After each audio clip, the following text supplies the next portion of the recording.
Next term is feudal system. Now, it was a system in which land was given to the landlords, and in turn they provided military and labor services to the king. Now, as we had already talked about that first estate and second estate who had so much land. Now, they were powerful people belonging to first and second estate, and they had their men who acted as military. They had slaves, labor services कौन देता था? They had slaves, and whenever king needed money, whenever king needed some military services, so these first and second estates people, they provided their men to the king. Some acted like military, and those who were slaves, they acted as labor. But ये चीज़ें जो देते थे जब वो king को ये services, तो मुफ्त में नहीं थी. King used to give them land.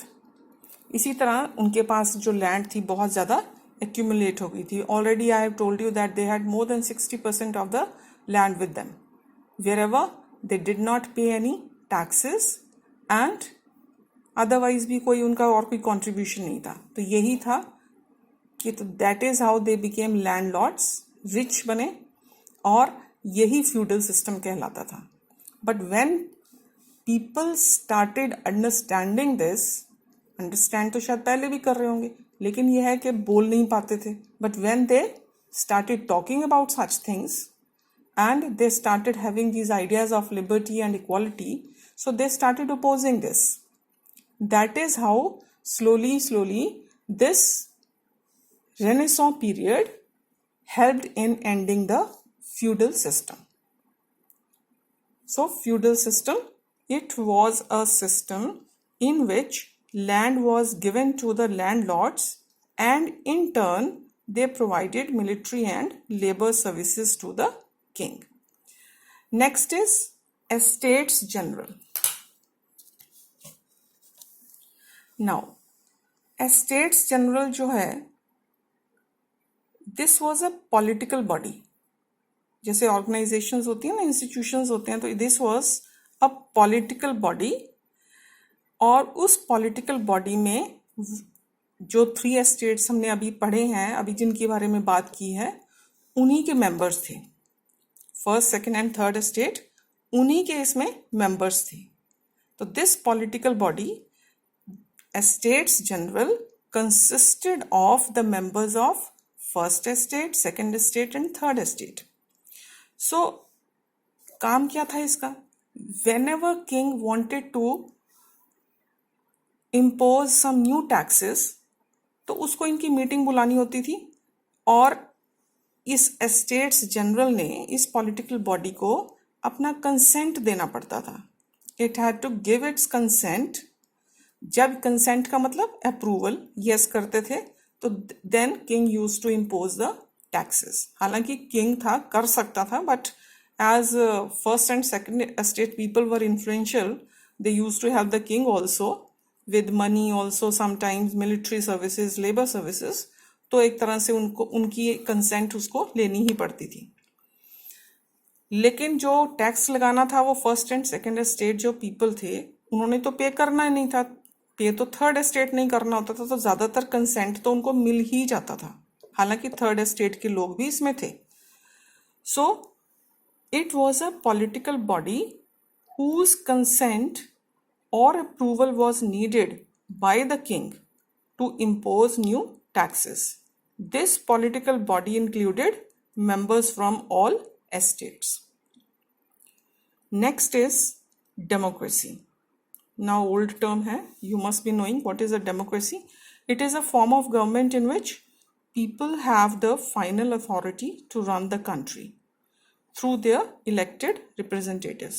आपको पता है इलेक्शन होते हैं, लोग जो हैं इलेक्ट करते हैं कैंडिडेट्स को, तो जो उनके वो हमारे कौन हुए, जिसको हम इलेक्ट करेंगे, हमारे elected representatives, and they run the country.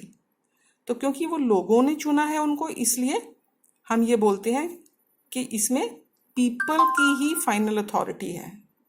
क्योंकि जो जो कंट्री को रन कर रहे हैं उनको इलेक्ट किसने किया? लोगों ने, राइट? जहां पर लोग इलेक्ट नहीं करते उन लोगों को जो कंट्री रन कर रहे हैं, वहां डेमोक्रेसी हम उसको नहीं कहेंगे। तो it is a form of government जहां पर जो मेन पावर है वो लोगों के हाथ में है, लेकिन सारे के सारे लोग जाके तो अभी सारे डिसीजन इकट्ठे नहीं ले सकते। सो इसलिए they elect the representatives who run the country. Next is dictatorship. Dictatorship इसका ऑपोजिट हो जाएगा। It is a form of government where a single person और only a group of persons have the full authority to run the country. वहां पे जो power है वो या कोई एक इंसान के हाथ में होती है या फिर एक ग्रुप होता है, वही मिलके कंट्री चलाते हैं जैसा वो चाहें। लोगों की मर्जी उसमें नहीं चलती। People have to do as this dictator, single person or group of people who are assisting him as they want. The people have to do the things according to the wishes of the dictator. जहाँ एक person की मर्जी चलती है, that is a dictatorship. Now, old regime. French revolution chapter में old regime का मतलब है 1789 से पहले की जो सोसाइटी थी और इंस्टीट्यूशंस थे, यानी कि रेवोल्यूशन से पहले का जो सोसाइटी थी, जो भी इंस्टीट्यूशंस थे, जैसे मोनार्की थी, किंग था, उसकी मर्जी चलती थी, तो वो जो टाइम था it was known as old regime. The society and institutions of France before 1789 were known as old regime. So these are the terms that you should know. Renaissance, it was a period of rebirth of new ideas in Europe. Feudal system, where the landlords were very powerful, very rich, and they used to provide military and labor services to the king. और बदले में king उनको land देते थे, और land के ऊपर वो थर्ड एस्टेट के वो जो लैंडलेस लेबरर्स थे उनसे काम करवाते थे, स्लेव रखते थे उनको। तो जो लोग लैंड पे काम कर रहे थे तो land did not belong to them. तो ये फ्यूडल सिस्टम था। Then estates general, it was a political body and it gave consent to the king when the king wanted to impose new taxes, and the people of all the three estates were its members. Democracy, dictatorship, old regime. So these you know. And the society, the time in France before 1789 was known as old regime.